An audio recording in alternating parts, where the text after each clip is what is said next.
Hello students, welcome to our channel. तो आज हम सॉल्व करेंगे स्टैंडर्ड मैथ्स गाला पेपर 6 का सेक्शन सी और इसके साथ हमारा सेक्शन सी पूरा कंप्लीट हो जाएगा। फिर सेक्शन डी आपको उसी चैनल पर प्रोवाइड होगा, तो आप हमारे चैनल को जरूर सब्सक्राइब कर लीजिए। और बोर्ड पॉइंट ऑफ व्यू से गाला बहुत इंपॉर्टेंट है, तो आप सबको इसका सॉल्यूशन करना है और ये वीडियो अपने फ्रेंड्स के साथ भी जरूर शेयर कीजिए। और अगर आप बोर्ड एग्जाम की तैयारी अच्छे से करना चाहते हैं तो आप हमारे कोर्स में भी ज्वाइन हो सकते हैं। हमारा कोर्स ऐप में है और ऐप की लिंक आपको डिस्क्रिप्शन में मिल जाएगी। चलिए स्टार्ट करते हैं आज का स्टैंडर्ड मैथ्स गाला paper 6 section C. Section C आपका होता है 18 मार्क्स का and you have to attempt any 6 questions out of 9। हर एक क्वेश्चन 3 मार्क्स का रहेगा, तो 6 3 18 मार्क्स का ये पूरा सेक्शन रहता है। क्वेश्चन नंबर 38 से लेकर 46 तक सेक्शन सी में देखने मिलेंगे। चलो देखते हैं पहला क्वेश्चन क्या है। विदाउट फाइंडिंग द जीरोस, ये पहले भी आ चुका है। तो जब ऐसा बोला जाता है विदाउट फाइंडिंग द जीरोस, तो हमको यहाँ फैक्टराइजेशन नहीं करना है और उसके बिना इन सब की वैल्यूज हमको फाइंड करनी है इस पॉलिनोमियल के बेसिस पर। देखो, अगर जीरोस फाइंड करना होता तो सिंपल फैक्टराइजेशन से अल्फा आ जाता, बीटा आ जाता, वैल्यूज रख देते, बात खत्म। पर जीरोस फाइंड नहीं करते हैं, इतना क्लियर रहना। तो अब ये हमारी इक्वेशन है। इस इक्वेशन में हम लिख लेते हैं equation 6x square minus 13x plus 6 equals 0। ठीक है, इक्वेशन है जिसमें a की वैल्यू क्या है 6, b की वैल्यू माइनस 13 और c की वैल्यू है प्लस का 6। क्लियर, एबीसी आ गया। जीरो फाइंड नहीं करने, अब एक एक करके हम इनकी वैल्यूज निकाल लेते हैं। सबसे पहला हमारा है alpha square plus beta square. अब देखो, alpha square plus beta square कौन सी आइडेंटिटी में देखने मिल जाएगा, तो अल्फा प्लस बीटा का होल स्क्वायर। ओके, एक और हम स्टेप कर सकते हैं ताकि हमारा कैलकुलेशन इजी हो जाए। इन सब की वैल्यूज फाइंड करने से पहले हमको पता है कि हमको दो चीजों की जरूरत पड़ेगी, एक है अल्फा प्लस बीटा और दूसरा अल्फा इनटू बीटा। तो यहां निकाल लेते हैं। चलो, alpha plus beta is equals to minus B upon A. तो माइनस बी की वैल्यू क्या है माइनस 13 अपॉन ए की वैल्यू क्या है 6। देयरफॉर अल्फा प्लस बीटा क्या हो जाएगा 13 अपॉन 6। ओके, अब हम डायरेक्ट वैल्यूज रख सकते हैं। दूसरा, alpha into beta is equals to C upon A. C की वैल्यू क्या है 6 और ए की वैल्यू क्या है 6, तो ये कैंसिल हो जाएगा, ये हुआ 1। तो alpha plus beta 13/6 alpha into beta 1 हो गया। अब हम यहाँ पे डायरेक्ट वैल्यूज पुट कर सकते हैं। सबसे पहले वाला है alpha square plus beta square. Alpha square plus beta square, तो मैंने आपको बताया कि ये आपको अल्फा प्लस बीटा के होल स्क्वायर में मिल जाएगा। So alpha plus beta whole square is equals to alpha square plus beta square plus 2ab, यानी कि 2 alpha beta. Alpha plus beta कितना है 13/6, तो डायरेक्ट यहाँ लिख दो 13/6 का whole square is equals to alpha square plus beta square plus 2 into alpha into beta की वैल्यू क्या है 1, तो हो जाएगा 2 1 जा 2। अब ये माइनस करेंगे, यहाँ स्क्वायर कर देंगे। 13 का स्क्वायर 169 बाय 6 का square 36 minus 2 equals to alpha square plus beta square. अब एलसीएम ले लेंगे तो यहाँ कुछ नहीं है 1 हो जाएगा, तो इंटू 36, तो ऊपर भी इंटू 36 है ना, एलसीएम कितना आएगा 36। Therefore alpha square plus beta square is equals to, LCM आया 36, ऊपर क्या है 169 माइनस 36 इंटू 2 कितना होता है 72। Now alpha square plus beta square is equals to 9 minus 2 कितना होता है 7 और 16 माइनस 7 करेंगे तो आएगा 9। 97 डिवाइड बाय 36, तो ये आई हमारी पहली value. Alpha square plus beta square is equals to 97/36। Clear है। चलो सेकेंड हमको बोला है alpha by beta plus beta by alpha. ये तो सिंपल है, alpha by beta plus beta by alpha. तो यहां पर हम क्रॉस मल्टीप्लाई करेंगे और एलसीएम ले लेंगे। तो इन दोनों का एलसीएम क्या होगा, अल्फा इंटू बीटा हो जाएगा नीचे, और यहाँ अल्फा नहीं है तो अल्फा से मल्टीप्लाई तो हो जाएगा अल्फा स्क्वायर। यहाँ बीटा नहीं है तो बीटा से मल्टीप्लाई तो हो जाएगा बीटा स्क्वायर। सिंपल। तो अल्फा प्लस लेकिन यहाँ पे है alpha square plus beta square, alpha square plus beta square, जिसकी वैल्यू हमने फाइंड की है। देखो alpha square plus beta square क्या वैल्यू है 97/36, तो हम यहाँ लिखेंगे 97/36 whole divide by alpha into beta, और अल्फा इंटू बीटा की वैल्यू क्या है 1, तो इसलिए finally alpha by beta plus beta by alpha की वैल्यू आएगी 97/36। समझ में आया? तो ये हमारा सेकंड भी सॉल्व हो गया। अब तीसरा, यहां ध्यान क्या रखना है, ये alpha square plus beta square है, इसकी ये वाली वैल्यू मत रख देना अल्फा प्लस बीटा का स्क्वायर करके, नहीं, alpha square plus beta square हमने फाइंड किया, वो वैल्यू रखी, and then we get the answer.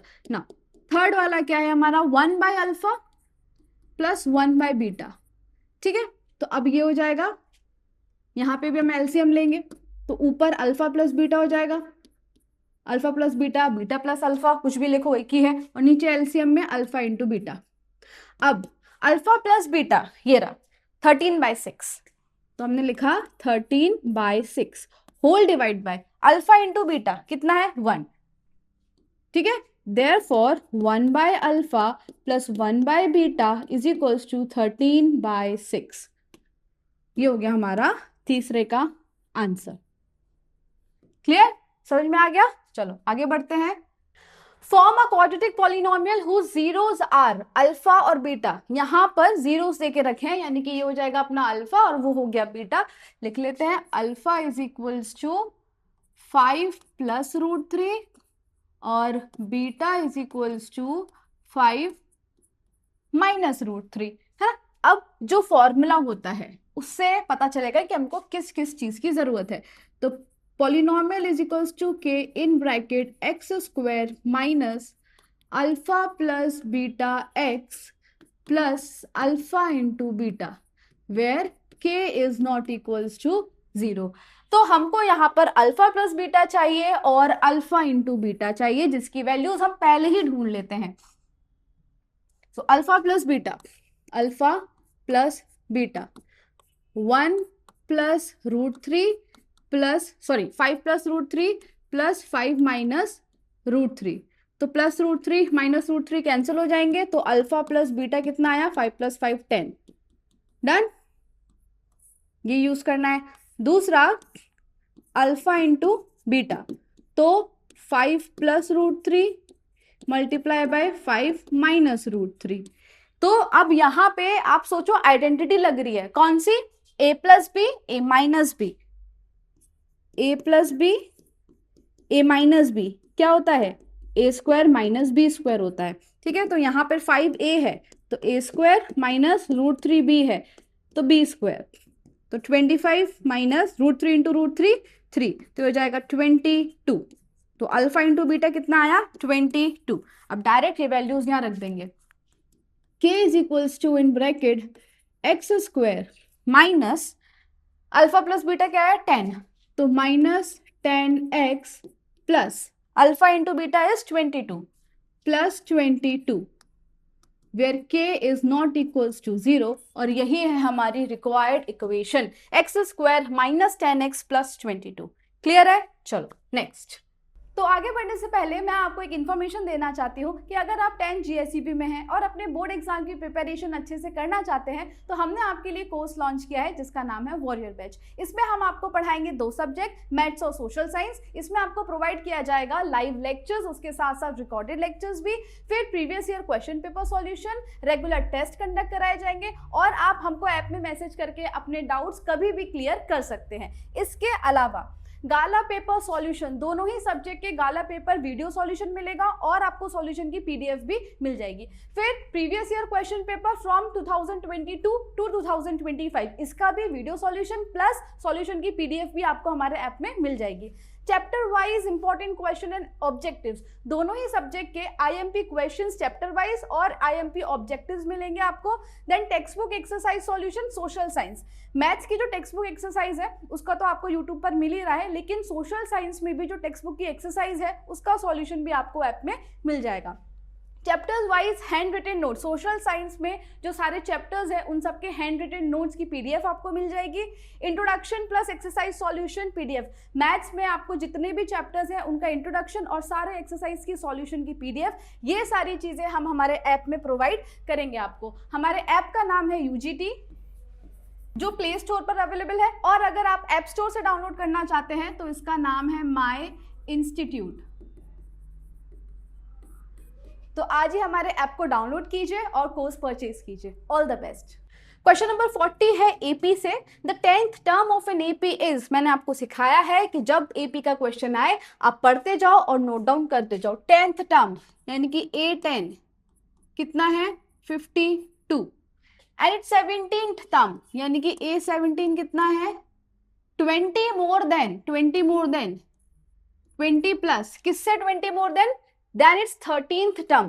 तो जो 17th टर्म है वो 13th टर्म से 20 ज्यादा है, तो A13 प्लस 20, ठीक है, इतना ज्यादा है। फाइंड द एपी, हमको पहले एपी बनाना है, and then it's A30th term find करना है, तो A30 फाइंड करना है। डन। तो सबसे पहले क्या जो गिवन है हम सबको एक्सपांड कर दो, तो A10 इज इक्वल्स टू 52, तो उसको लिख सकते हैं A plus 9D is equals to 52, ये पहली इक्वेशन। अब ये दूसरी वाली A17 equals to A13 plus 20, तो A plus 16D is equals to A plus 12D plus 20। ये दोनों साइड से A कैंसिल हो गया, 12 यहां पर आएगा, 16 माइनस 12, देखो 16D minus 12D is equals to 20, 16 minus 12 कितना होता है 4, तो 4D is equals to 20, D is equals to 20 by 4, 4 1 जा 4, 4 5 जा 20, D की वैल्यू क्या आ गई 5। ओके, अब D5 आ गया तो हम यहां पर वैल्यू पुट करके A निकाल सकते हैं। A plus 9D is equals to 52, therefore A plus D क्या है 5 इक्वल्स टू 52, तो A प्लस 9 5 जा 45 is equals to 52, therefore A is equals to 52 minus 45 कितना होगा 7, therefore A is equals to 7। AP find करना है, यानी कि A1 A2 A3 तीन टर्म तक हम करते हैं, तो A तो आ गया हमारा 7। अब A2 क्या होगा A प्लस 1D यानी कि 7 प्लस 1 5 जा 5, तो ये आ गया 12, और A3 क्या होगा A प्लस 2D यानी कि 7 प्लस 5 2 जा 10, तो ये आ गया 17। ठीक है, बस आगे करने की जरूरत नहीं है। जो एक क्वेश्चन हमको पूछा था वो हमने फाइंड कर दिया कि हमारा जो AP बनेगा वो होगा 7, उसके बाद 12, देन 17, फिर ऐसे करके 5 और ऐड कर दो तो ये हो जाएगा 22 एंड सो ऑन। तो AP आ गया। अब हमको पूछा है A30, तो फॉर्मूला हम लिखेंगे, फॉर्मूला लिखना कंपलसरी है, A plus n minus 1D। So A30 is equals to, A कितना है 7, A प्लस n माइनस 1 यानी कि 30 माइनस 1, और D क्या है 5, तो 7 प्लस 29 ब्रैकेट में 5, 7 प्लस 5 9 जा 45, 5 2 जा 10 और 4 14। ओके, अब 7 ऐड कर दो तो ये हो जाएगा 152। क्लियर?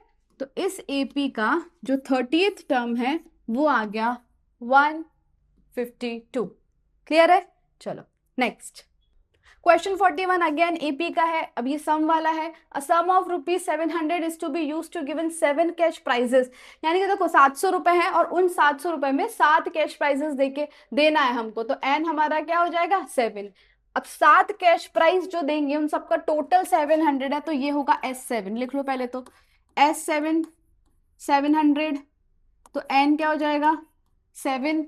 फिर बोला है कि prizes to students of a school for their overall academic performance if each price is 20 less than its preceding price. अगर हर एक आगे वाला प्राइस पिछले प्राइस से 20 कम है इस तरीके से पूरे 7 प्राइजेस हमने दिए हैं, तो what is the value of each of the prizes, तो यानी कि हमको यहाँ पे 7 प्राइजेस बताने हैं, 1 2 3 4 5 6 7, इस तरीके के 7 प्राइजेस आएंगे। अच्छा, अब वैल्यू पिछले वाले से 20 कम है तो डी कैसे निकालेंगे, आप अज्यूम कर लो ताकि गलती ना हो। मान लो पहला प्राइस 100 है, तो जो दूसरा प्राइस होगा वो पहले प्राइस से 20 कम, तो 80। ठीक है, तो ये हो जाएगा ए और ये A2। डी की वैल्यू क्या होगी, A2 माइनस A1, तो 80 माइनस 100, तो यहां ध्यान रखना है कि डी की वैल्यू क्या होगी, -20। Okay, D is equals to -20, D equals -20। Then तो अब हमको फाइंड करना है क्या, सिर्फ ए, पहले वाला टर्म अगर आ गया फिर उसमें से 20 माइनस करते जाएंगे, सारे प्राइसेस आ जाएंगे। तो हम एस एन का फॉर्मूला, जो भी चीज गिवन होती है उसी का फॉर्मूला लगाएंगे। So S N is equals to n/2 in bracket 2a plus n-1 d। So S7 is equals to 7/2 in bracket 2a find करना है, प्लस n-1 यानी कि 6, और d की वैल्यू क्या है, -20। 7/2 यहाँ पे आएगा 2a प्लस माइनस -6 2 12 और एक 0, दोनों इवन नंबर है तो 2 कॉमन आ जाएगा, है ना, 2 बाहर निकाल लेंगे तो अंदर क्या बचेगा, a माइनस 2 6 12 और एक 0, 2 2 कैंसिल। अच्छा, ये हमको देके रखा है कितना, 700 700। अब ये 7 यहाँ ले आते हैं हम, तो ये हो जाएगा 700 divide by 7 is equals to a minus 60। तो ये क्या आ गया, 100 आ गया। Therefore a minus 60 is equals to 100, minus है वहां जाएगा प्लस हो जाएगा, तो a is equals to 100 plus 60। Therefore a की वैल्यू क्या आ गई, 160। इसका मतलब है कि जो पहला प्राइस होगा वो 160 रुपीज का होगा। फिर 20 कम कर दो तो ये हो जाएगा 140, फिर 20 कम कर दो 120, 100, 80, 60 और 40, इस तरीके से सारे प्राइजेस आ जाएंगे, है ना। तो हमने क्या किया, पहला प्राइस फाइंड किया, फिर सब में 20 माइनस करके सातों प्राइस निकाल दिए। ओके, चलो नेक्स्ट क्वेश्चन 42 करने से पहले आपको बता दूं कि अगर आपको इसका सॉल्यूशन चाहिए तो वो हमारी ऐप में फ्री ऑफ कॉस्ट पीडीएफ के फॉर्म में आपको मिल जाएगा, तो आप हमारी ऐप डाउनलोड करके इसका सॉल्यूशन ले सकते हैं। चलो, क्या क्वेश्चन है, ये कोऑर्डिनेट ज्योमेट्री से है कि Shruti is an interior decorator, to design her own living room she design wall shelves. ठीक है, the graph of intersecting wall shelves is given here, based on the above information answer the following questions. तो ये पूरा graph देके रखा है और 2 question हमसे पूछे हैं। पहला ये है, किस रेशियो में एक्स एक्सिस जो है वो ए और सी को डिवाइड कर रहा है, find the ratio in which the x axis divides the line segment joining the point A and C. और फिर ये दूसरा क्वेश्चन, ठीक है। चलो पहले पहला देखें, कहां पर है ए, ये रहा, ये ए है, सी ये रहा, ये सी है। ए के कोऑर्डिनेट्स की बात करें तो एक्स एक्सिस पर -2, वाई एक्सिस पर 4, तो -2 4 इसके कोऑर्डिनेट हो गए। और यहां पर सी की बात करें तो एक्स एक्सिस ये 4 और वाई एक्सिस पर -4। ठीक है, तो हम पॉइंट्स लिख लेते हैं। पहले ए हो गया -2 और 4, और सी हो गया 4 और -4। अब रेशियो फाइंड करना है, तो देखो रेशियो का फॉर्मूला तो एक ही होता है, तो उसको पहले लिख दो, फॉर्मूले को लिख दो, किस रेशियो में एक्स एक्सिस डिवाइड कर रहा है। जैसे ये लाइन बनाई, ये एक्स एक्सिस, तो ये किस रेशियो में डिवाइड हो रहा है, तो इसका पॉइंट लेट अज्यूम पी, तो P X Y is equals to m1 x2 plus m2 x1 whole divide by m1 plus m2, और m1 y2 plus m2 y1 whole divide by m1 plus m2। अच्छा, अगर line x axis divide कर रहा है तो y क्या होगा, उस टाइम पर y होगा 0। जैसे कि x एक्सिस है और यहां पर लाइन डिवाइड हुई है, तो इधर पे x का कोई पॉइंट होगा लेकिन y क्या होगा इस टाइम पर 0 होगा। तो हमको इतना क्लियर है कि x y is equals to P X 0। ठीक है, y की वैल्यू हमको क्या है, 0 हमको पता है, तो ये पूरा x कोऑर्डिनेट होता है और ये पूरा y कोऑर्डिनेट होता है, and we know that y coordinate is 0, तो इस पूरे इक्वेशन को 0 से इक्वेट कर देंगे। ये है x1 y1 x2 y2। So therefore m1 y2 कितना है -4, ठीक है, प्लस m2 हमको रेशियो ही फाइंड करना है, y1 कितना है 4 whole divide by m1 plus m2 equals to 0। अब ये यहाँ जाएगा, पूरा 0 हो जाएगा, तो ये हो जाएगा -4m1 plus 4m2 equals to 0। -4m1 वहां भेज देंगे, तो ये हो जाएगा 4m2 is equals two plus का 4m1, therefore m1 upon m2। ठीक है, ये m1 यहीं पर है, m2 यहाँ भेजा तो 4, और ये भी आ गया नीचे 4, कैंसिल हो गए। So m1 upon m2 1 upon 1, therefore m1 ratio m2 is equals to 1 ratio 1 is our answer. ठीक है, पहला आंसर रेशियो क्या आया हमारा 1:1। डन। चलो नेक्स्ट हमको पूछा है find the coordinates of the mid point of the line segment joining the points D and H। तो D और H के मिड पॉइंट ढूंढना है, ये रहा D, जहां पर x एक्सिस कितना है, x एक्सिस -2 और y एक्सिस -4। ठीक है, और H कहां पर है, ये रहा, तो यहां पर x एक्सिस 8 है और y एक्सिस है 2। बस अब मिड पॉइंट का फॉर्मूला लिख देंगे। D के कोऑर्डिनेट्स है हमारे -2 -4, -2 -4, और H के कोऑर्डिनेट है 8 और 2। So mid point X Y का फॉर्मूला होता है x1 प्लस x2/2 और y1 प्लस y2/2। तो ये हो जाएगा x1 y1, ये x2 y2। Therefore mid point को मान लेते हैं p x y is equals to x1 plus x2 -2 plus 8/2 और दूसरा -4 प्लस 2/2। ये हो जाएगा 6/2 और ये हो जाएगा 2/2। 2 1 जा 2, 2 3 जा 6। देयरफॉर p x y यानी कि मिड पॉइंट के कोऑर्डिनेट्स आ गए 3 और 1। ठीक है, so mid point of coordinate D and H is 3 1। Clear है। चलो नेक्स्ट है प्रूव दैट का क्वेश्चन। Prove that tangents drawn at the ends of a diameter of a circle are parallel. तो जैसे ये सर्कल है, हमने डायमीटर बनाया, तो डायमीटर के दोनों एंड्स पर जो टेंजेंट्स बनाए हैं ये दोनों एक दूसरे के पैरेलल होंगे, ये प्रूफ करना है। पैरेलल कब होंगे, जब दोनों लाइन स्ट्रेट लाइन होगी, और स्ट्रेट लाइन कब होती है, जब वो 90 डिग्री हो। अगर ये यहाँ से 90 डिग्री बना रही है और ये भी यहाँ से 90 डिग्री है, तब हम कह सकते हैं कि ये दोनों जो टेंजेंट्स हैं ये एक दूसरे के पैरेलल हैं। तो करना कैसे है, सबसे पहले हम लिखेंगे given, so a circle with centre O, ये है इसका centre O, and diameter AB, तो डायमीटर AB।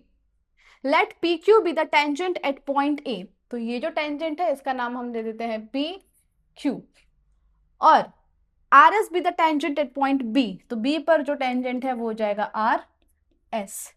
ठीक है, फिर टू प्रूव, क्या प्रूफ करना है कि PQ is parallel to RS, ये प्रूफ करना है। देन प्रूफ, अब हम क्या लिखेंगे, सबसे पहले जो थ्योरम यहाँ पे अप्लाई होगी वो ये है, ये रेडियस है, ये टेंजेंट है, तो radius is perpendicular to the tangent. Since radius is perpendicular to the tangent, ठीक है, since radius is perpendicular to the tangent, therefore हम कह सकते हैं कि OA परपेंडिकुलर टू PQ, ठीक है, and OB perpendicular to RS। Bracket में लिखना हो तो लिख दो कि रेडियस परपेंडिकुलर होता है टेंजेंट के, इस वजह से। अगर ऐसा है, ये दोनों परपेंडिकुलर हैं, देयरफॉर ये वाला जो एंगल होगा OAP वो 90 डिग्री होगा। Therefore angle OAP is equals to 90 degree. Therefore दूसरे वाले नीचे भी देखो, एंगल OBS ये भी कितना होगा, 90 डिग्री होगा। OBS is equals to 90 degree, यानी कि ये दोनों सेम है। ठीक है, फ्रॉम इक्वेशन 1 एंड 2 क्या पता चला कि ये दोनों सेम है। तो therefore angle OAP equals angle OBS। OBS ये दोनों एंगल क्या है, इक्वल है। नाउ OAP को ये लाइन नीचे ही एक्सटेंड हुई है, तो हम इसको ऐसे लिख सकते हैं ना, BAP, कोई फर्क नहीं पड़ेगा। Therefore angle BAP equals angle जो कि 90 है, इक्वल्स एंगल OBS। अब OBS को एक्सटेंड कर दो यहां से, तो ये हो जाएगा OBS। हाँ, OBS ये एक्सटेंड हो गया, तो यहां पे आप बोल सकते हो ABS। हमने क्या किया, इसका नाम यहां से शुरू किया था OAP, उसको हमने BAP लिख दिया क्योंकि पूरा डायमीटर कवर हो रहा है। फिर यहाँ OBS, तो उसको पूरा डायमीटर के साथ यानी कि ABS लिख दिया। ये दोनों इक्वल हैं, जो कि क्या है, 90 डिग्री है। अब एक बात बताओ, ये कौन से पेयर बन रहे हैं, ये एक इधर का एक बाहर का, तो ये हो जाएगा ऑल्टरनेट इंटीरियर एंगल के pair. These are pair of alternate interior angles. ठीक है ना, ऑल्टरनेट इंटीरियर एंगल्स के पेयर हैं, ये दोनों इक्वल है। ये कब पॉसिबल है, जब ये दोनों लाइन पैरेलल होंगी, तभी ऑल्टरनेट इंटीरियर एंगल्स के पेयर क्या होते हैं, इक्वल होते हैं। सो देयरफॉर लास्ट में फिर से लिख दो, angle BAP equals angle ABS, therefore PQ is parallel to RS। बस इतना ही प्रूव हमको करना था। सिंपल थ्योरम है, लिखने में थोड़ा ध्यान देना है, प्रेजेंटेशन अच्छा होना चाहिए, बाकी प्रूव करने में इतना कुछ है नहीं। बस ये बताना है कि ये दोनों इक्वल है और ऊपर से ये ऑल्टरनेट इंटीरियर एंगल्स के पेयर हैं। तो ऑल्टरनेट इंटीरियर एंगल के जो पेयर्स हैं वो तभी इक्वल होते हैं जब दोनों लाइन पैरेलल हो। Therefore PQ is parallel to RS। Clear है? चलो नेक्स्ट क्वेश्चन नंबर 44 है, in the given figure XY and X dash Y dash are tangents of circle. तो XY X dash Y dash ये दोनों tangents है circle के, जिसका centre O है। एक और टेंजेंट है AB जो XY को A पर और X डैश Y डैश को B पर इंटरसेक्ट कर रहा है, और इसका पॉइंट ऑफ कांटेक्ट है C। इसी तरीके से XY का पॉइंट ऑफ कांटेक्ट है P और X डैश Y डैश का पॉइंट ऑफ कांटेक्ट है Q। तो हमको फाइंड करना है AOB की वैल्यू कितनी होगी, ये जो एंगल है ये कितना होगा। तो इसको फाइंड करने के लिए हमको एक सिंपल सा कंस्ट्रक्शन करना है। क्या? Join OC। OC ज्वाइन करने के बाद इस साइड पे आपको जितने ट्राइंगल्स दिख रहे हैं उनको हम प्रूफ करेंगे कि वो कॉन्ग्रुएंट है। सो इसको नाम दे दो पहले एंगल को, ये एंगल 1 हो गया, ये एंगल 2, एंगल 3 और ये एंगल 4। ठीक है, 1 2 3 4 इस तरीके के एंगल्स बन गए, 1 2 3 एंड 4। अब हम इन दोनों ट्राइंगल्स को देखेंगे, फिर इन दोनों ट्राइंगल्स को। सबसे पहले in triangle OAP and triangle OAC, इन दोनों ट्राइंगल में हमको पता है OA कॉमन है, दूसरा OP और OC क्या है, रेडियस है, तीसरा AP और AC ये दोनों टेंजेंट्स है फ्रॉम एन एक्सटर्नल पॉइंट। तो tangents from external point are equal. Okay, तो इसलिए AP और AC इक्वल हो जाएगा। तीनों साइड्स इक्वल हैं, तो फ्रॉम SSS कॉन्ग्रुएंसी ये दोनों ट्राइंगल हो जाएंगे कॉन्ग्रुएंट। स्टार्ट करते हैं। In triangle AOP and in triangle OAP and OAC, OAP and OAC, OA equals OA क्योंकि ये हो गई कॉमन साइड। ठीक है, फिर दूसरा OP इक्वल्स OC, ब्रैकेट में ये दोनों रेडियस हैं, radius of same circle. Then AP is equals to AC। ये है tangents from an external point. एक ही एक्सटर्नल पॉइंट से अगर टेंजेंट होते हैं तो वो इक्वल हैं, ठीक है, tangent from an external point. Therefore by side congruency triangle OAP is congruent to triangle OAC. Therefore, by CPCT, तो CPCT से हम कह सकते हैं कि angle 1 is equals to angle 2। Angle 1 equals to angle 2। अब नाम लिखना है एंगल के, तो लिख दो क्या है, POA इक्वल्स एंगल AOC। ठीक है, ये दोनों ट्राइंगल जो हैं वो ये दोनों एंगल जो है वो इक्वल है। तो यहाँ पे हमने पहला स्टेप किया। फिर दूसरा देखो, इन दोनों ट्राइंगल्स को अब हम इक्वल या कॉन्ग्रुएंट प्रूफ करेंगे। ट्राइंगल कौन सा, OBC और OBQ। क्लियर, OBC और OBQ। In triangle OBC and triangle OBQ, OB equals OB, ये है कॉमन साइड। फिर OC equals OQ, radius of same circle.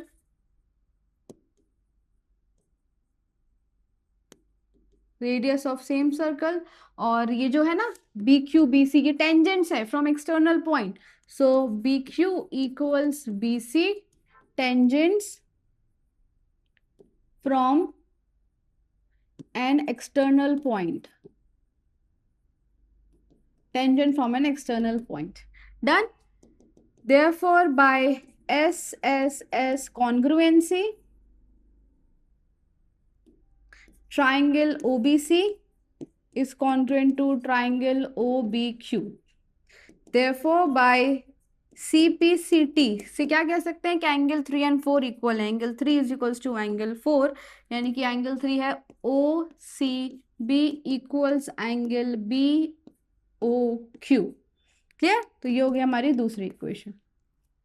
अब देखो ये एक स्ट्रेट लाइन है या नहीं, क्योंकि सेंटर से पास हो रही है तो ये डायमीटर है, यानी कि ये स्ट्रेट लाइन है। तो स्ट्रेट लाइन पर जितने भी एंगल्स हैं उन सब एंगल्स का सम कितना होता है, 180 ही होता है ना, क्योंकि वो स्ट्रेट लाइन यानी कि स्ट्रेट एंगल बन रहा है और स्ट्रेट एंगल 180 का होता है। देयरफॉर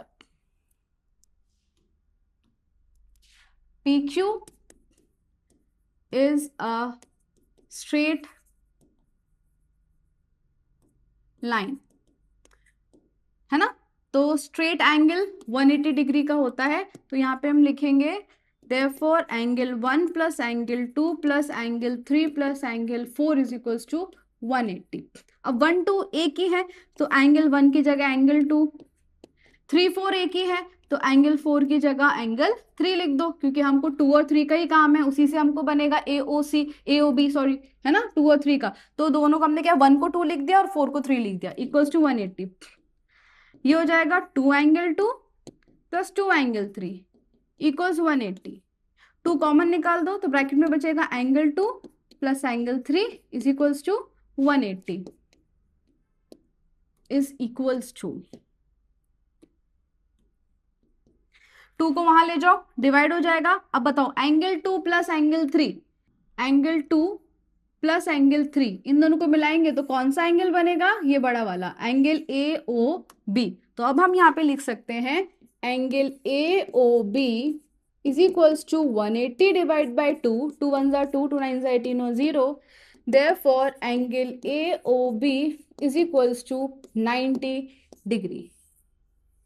क्लियर, एकदम सिंपल क्वेश्चन था। लेकिन अगर आप इस तरीके से स्टेटमेंट नहीं लिखोगे, ये इक्वल क्यों है उसका रीजन नहीं लिखोगे, तो पूरे मार्क्स नहीं मिलेंगे। माना आपको आता है, सीधा ये देख के आप बता दो कि इन दोनों को कॉन्ग्रुएंट और ऐसे करके पूरा 90 आ जाएगा, लेकिन लिखना इंपॉर्टेंट है, तरीका इंपॉर्टेंट है। ओके, चलो नेक्स्ट।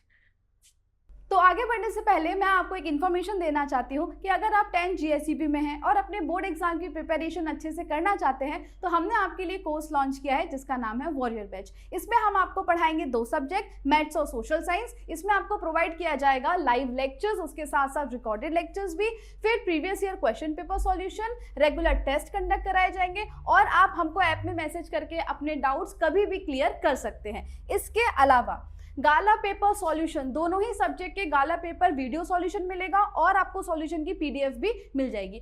फिर previous year question paper from 2022 to 2025, इसका भी वीडियो सॉल्यूशन प्लस सॉल्यूशन की PDF भी आपको हमारे ऐप में मिल जाएगी। Chapter wise important question and objectives, दोनों ही सब्जेक्ट के IMP क्वेश्चंस चैप्टर वाइज और IMP ऑब्जेक्टिव्स मिलेंगे आपको। Then text book exercise solution social science, maths की जो टेक्स्ट बुक एक्सरसाइज है उसका तो आपको यूट्यूब पर मिल ही रहा है, लेकिन सोशल साइंस में भी जो टेक्स्ट बुक की एक्सरसाइज है उसका सॉल्यूशन भी आपको ऐप में मिल जाएगा। Chapters wise hand written note, social science में जो सारे चैप्टर्स हैं उन सबके हैंड रिटन नोट्स की PDF आपको मिल जाएगी। Introduction plus exercise solution PDF, maths में आपको जितने भी चैप्टर्स हैं उनका इंट्रोडक्शन और सारे एक्सरसाइज की सॉल्यूशन की PDF, ये सारी चीज़ें हम हमारे ऐप में प्रोवाइड करेंगे आपको। हमारे ऐप का नाम है UGT, जो प्ले स्टोर पर अवेलेबल है, और अगर आप ऐप स्टोर से डाउनलोड करना चाहते हैं तो इसका नाम है माई इंस्टीट्यूट। तो आज ही हमारे ऐप को डाउनलोड कीजिए और कोर्स परचेज कीजिए। All the best. क्वेश्चन 45 है, a chord of a circle of radius 15 centimetre subtends and angle of 60 degree at the center। तो हमको फाइंड करना है area of corresponding minor and major segment. Segment का ही area find करना है। पता है ना सेगमेंट क्या होता है? जैसे मान लो ये सर्कल है, ठीक है, ये होता है सेगमेंट। जो कॉर्ड से एरिया बनता है ये होता है सेगमेंट, छोटा एरिया माइनर सेगमेंट, और ये जो पूरा है ये हो जाएगा मेजर सेगमेंट। तो अब यहाँ पे देखो, ये सर्कल है, ये इसका सेंटर हो गया, एक कॉर्ड है और रेडियस से ये कॉर्ड सेंटर पर 60 डिग्री का एंगल सबटेंड कर रही है। इतना जो एरिया है ये कहलाएगा माइनर सेगमेंट, और जो ऊपर का एरिया बचा ये हो जाएगा मेजर सेगमेंट। ठीक है, ऊपर का एरिया यानी कि इंक्लूडिंग दिस ट्राइंगल, ये पूरा मेजर सेगमेंट होगा, ये पूरा मेजर सेगमेंट होगा। पर मेजर सेगमेंट निकालने से पहले हम क्या करेंगे? माइनर सेगमेंट को निकालेंगे। ठीक है, माइनर सेगमेंट को निकालेंगे। अच्छा, माइनर सेगमेंट को कैसे निकालते हैं? इतना जो हिस्सा है ये पूरा होता है सेक्टर। तो सेक्टर के एरिया में से अगर हम इस ट्राइंगल के एरिया को हटा दें तो हमारे पास क्या बचेगा? सेगमेंट बचेगा। तो area of segment is equals to area of sector minus area of triangle. Clear है? चलो, सबसे पहले तो हम देखेंगे, क्योंकि एंगल की बात हो रही है, तो ये 60 डिग्री का एंगल बन गया।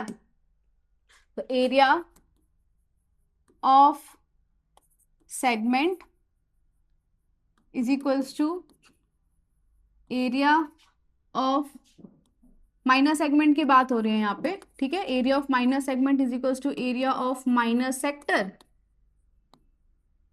Minus area of triangle. तो हम अलग अलग फाइंड करेंगे। पहले हम फाइंड करेंगे एरिया ऑफ माइनर सेक्टर।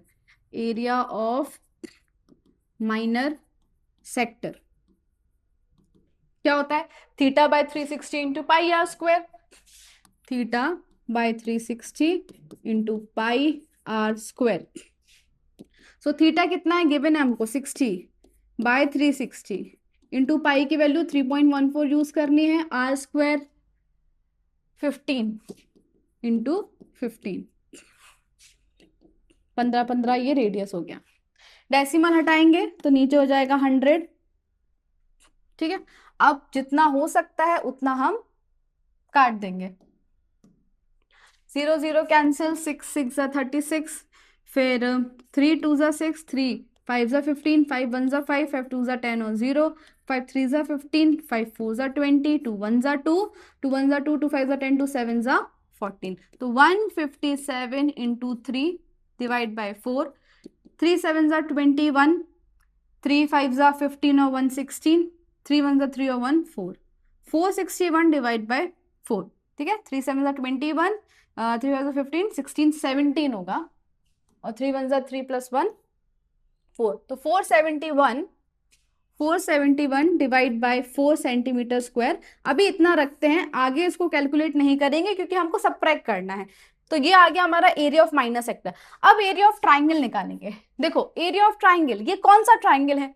ये होगा इक्विलेटरल ट्राइंगल। उसका रीजन ये है कि ये 60 डिग्री है, ठीक है, और ये दोनों रेडियस हैं, इक्वल होते हैं, तो angle opposite to equal sides are equal, तो ये एंगल और ये एंगल भी सेम होंगे, है ना। अब आप जो 180 डिग्री होता है एंगल सम प्रॉपर्टी, वो लगा के चेक करोगे तो ये एंगल भी 60 निकलेगा और ये भी 60 निकलेगा। x plus 60 equals to 180, 2x plus 60 equals 180, 2x plus 60 equals 180, 2x is equals to 180 minus 60 120, x is equals to 120 by 2, 2 1 2 2 6 12 0, तो x इज इक्वल्स टू 60, है ना। तो ये भी 60, ये भी 60, तो ये एक इक्विलेटरल ट्राइंगल है। तो हम यहाँ पे एरिया ऑफ इक्विलेटरल ट्राइंगल निकालेंगे। एरिया ऑफ इक्विलेटरल ट्राइंगल क्या होता है? √3 bye 4a square, √3 bye 4a square. तो √3 हमको कितना यूज करना है? दिया है 1.73 डिवाइड बाय 4a स्क्वायर, यानी कि साइड, और साइड क्या है? 15 इंटू 15। नाउ इन दोनों को हमको करना है सबट्रैक्ट, तो इसको अभी हम कुछ भी नहीं करेंगे, एज इट इज। नीचे 4 है, बस ऊपर वाले को मल्टीप्लाई कर देते हैं। 15 इंटू 15 कितना होता है? 225 होता है, into 1.73। 3 5s are 15, 3 2s are 6 or 1 7, 3 2s are 6, 7 5s are 35, 7 2s are 14, 15 16 17, 7 2s are 14 or 1 15, 2 2 5, 5 12, 7 plus 7 14 plus 5 19, 5 6 7 8 और 3, तो 389.25, 389.25 डिवाइड बाय 4 सेंटीमीटर स्क्वायर, ये इक्विलेटरल ट्राइंगल का एरिया आया, ठीक है। नाउ अब हम निकालेंगे area of segment. Area of minor segment क्या होता है? माइनर सेक्टर माइनस ट्राइंगल, तो माइनर सेक्टर का एरिया क्या है? 471 बाय 4 माइनस करेंगे 389.25 बाय 4, 389.25 बाय 4, दोनों का डिनोमिनेटर सेम है, तो सीधा 471 माइनस 389.25 डिवाइड बाय 4, सबट्रैक्ट कर लेते हैं। 0 0 389.25 हो जाएगा 75, यहाँ आएगा 0, 10 माइनस 9 1, और ये 8, 81.75, 81.75, 81.75 डिवाइड बाय 4, 4 से डिवाइड करो तो 4 2 ज़ा 8, 0 4 4 ज़ा 16, फिर 1 बचेगा, 4 3 ज़ा 12, 30 बचेगा, 4 7 ज़ा 28, 2 बचेगा, 4 5 ज़ा 20। Therefore area of minor segment, इतने का एरिया हमने फाइंड कर लिया है, जो कि है 20.4375 सेंटीमीटर स्क्वायर। क्लियर? तो यहां पर एक आंसर हमारा आ जाता है। अब हमको उसी में दूसरा क्वेश्चन पूछा है मेजर सेक्टर का एरिया, मेजर सेगमेंट का एरिया। तो देखो ये है माइनर सेगमेंट जो हमने फाइंड कर लिया। अब बचा हुआ जो पूरा सर्कल है वो हो जाएगा मेजर सेगमेंट। तो क्या करेंगे हम, पूरे सर्कल का एरिया निकाल के उसमें से इस माइनर सेगमेंट का एरिया माइनस कर देंगे, तो जो बचेगा वो क्या होगा? मेजर सेगमेंट का एरिया। क्लियर? ये हमने माइनस करना है। सो नेक्स्ट हो जाएगा ये पहला, दूसरा, area of major segment is equals to area of circle minus area of minor segment.